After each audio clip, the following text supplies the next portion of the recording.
वो दर्शनवा देऊंगा। नमस्कार, मैं हूं आपके साथ अली मतर। बिहार, झारखंड समेत देश और दुनिया में लोक आस्था के महापर्व की धूम है। 4 दिनों के अनुष्ठान के तीसरे दिन आज डूबते सूर्य को अर्घ्य दिया गया। छठ व्रतियों ने आज अस्ताचलगामी भगवान भास्कर को पहला अर्घ्य अर्पित किया। नदी और तालाबों के साथ घरों में भी लोगों ने भगवान को अर्घ्य दिया। अब कल सुबह उदीयमान सूर्य को अर्घ्य दिया जाएगा, जिसके बाद लोक आस्था का महापर्व संपन्न हो जाएगा। छठ की छठा की 6 तस्वीरें आप इस वक्त अपने टीवी स्क्रीन पर देख रहे हैं।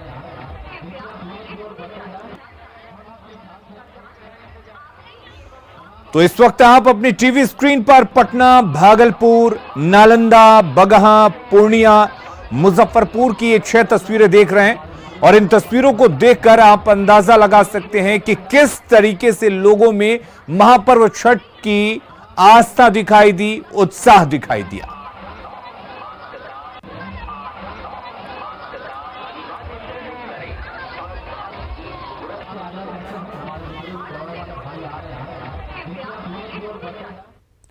और चलिए अब यह समझते हैं कि इन तस्वीरों के पीछे की वजह क्या है। दरअसल छठ लोक आस्था का महापर्व है। समाज में हर वर्ग के लोग इस पर्व को महत्व देते हैं और हर धर्म के लोग इस पर्व को महत्व देते हैं। लोगों की सहभागिता से यह पर्व मनाया जाता है। छठ अपने सामूहिकता और सामाजिक सहभागिता समेटे हुए है। छठ में किसी तरह का जातीय और धार्मिक भेदभाव नहीं रहता है। समूचे समाज को एक सूत्र में बांधता है छठ। और छठ पूजा में अनुशासन की बड़ी महत्वता है। छठ 36 घंटे का निर्जला व्रत रखा जाता है और अपने आप में यह एक बड़ा अनुशासन भी है।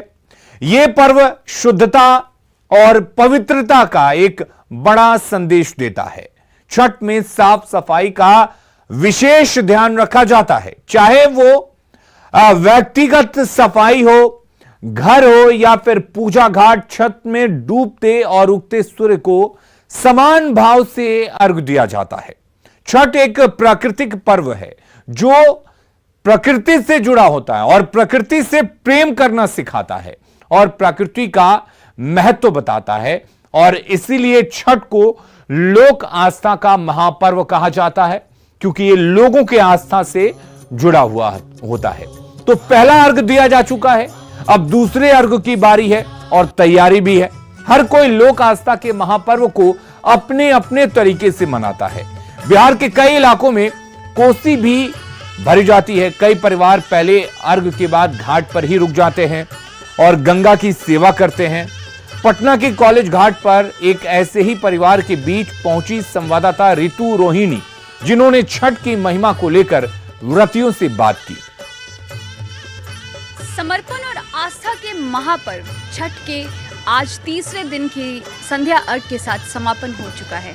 ऐसे में मैं मौजूद हूँ पटना कॉलेज घाट पे और हमारे बीच एक फैमिली है जो घाट पर रहकर ही अब अगले दिन यानी कि कल सुबह जो है सुबह वाले अर्घ की तैयारियों में लग चुकी है। आइए इनसे बात करते हैं और जानते हैं किस तरीके से ये आज शाम वाले घाट के बाद सुबह के घाट के लिए तैयारी में लगे हुए हैं। किस तरीके की तैयारी, अब तो शाम वाली घाट हो गई, कल के लिए क्या तैयारियां हैं? सबसे पहले मैं सभी को छठ महापर्व की हार्दिक शुभकामनाएं देना चाहती हूँ। अभी शाम का अर्घ हमारा प्रॉपर तरीके से हो गया है ईश्वर की दया से, और सुबह का अर्घ हम 3 बजे से घाट की सेवा करेंगे। और हम इसलिए यहाँ पे हैं ताकि हम गंगा मैया की सेवा कर सकें। और सुबह जैसे ही सूर्योदय होगा हमारा अर्घ होगा और हमारी पूजा का समापन होगा, उसके बाद पारण होगा। कई लोग जो हैं वो शाम वाली घाट और सुबह के घाट के बीच अर्घ के बीच जो है वो कोसी भी भरते हैं। तो आइए हम जानते हैं कोसी क्या है और कैसे भरते हैं। कैसे भरते हैं कोसी? एक्चुअली कोसी किसी बिहार के किसी क्षेत्र में किसी मन्नत के लिए भरी जाती है, जैसे हमारे यहाँ भरी जाती है किसी मन्नत के पूरे होने पे। तो कोसी में हाथी घोड़े की आकृति से संबंधित एक चित्र होता है, मिट्टी से बना हुआ होता है, उसमें दिए लगे होते हैं, दिए की आकृति होती है। 4 दिए कोने पे लगे होते हैं, उसको हम शाम को रखते हैं। ईख का चारों तरफ मंडप बनाते हैं शाम को, और फिर वही कोसी सबसे पहले सुबह पानी में गंगा मैया के जल में हम उसको रखते हैं।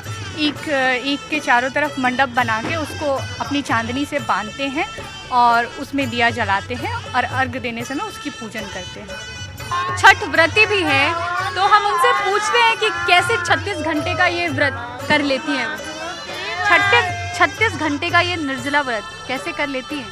रह जाते हैं, आराम से रह जाते हैं, कोई दिक्कत छठी मैया की कृपा बनी है। हाँ, हम रह जाते हैं तो लोग के क्या कहें, रह जाते हैं, आराम से है। तो आपने देखा किस तरीके से छठी मैया की जो महिमा है वो अपरंपार है, और लोग जो हैं उसको हर्षोल्लास के साथ हर तकलीफों को सहते हुए मनाते हैं। कैमरामैन शहबूब के साथ ऋतु रोहिणी की रिपोर्ट, पटना। चलिए अब ये समझ लेते हैं कि आखिर कोसी भराई क्या होती है।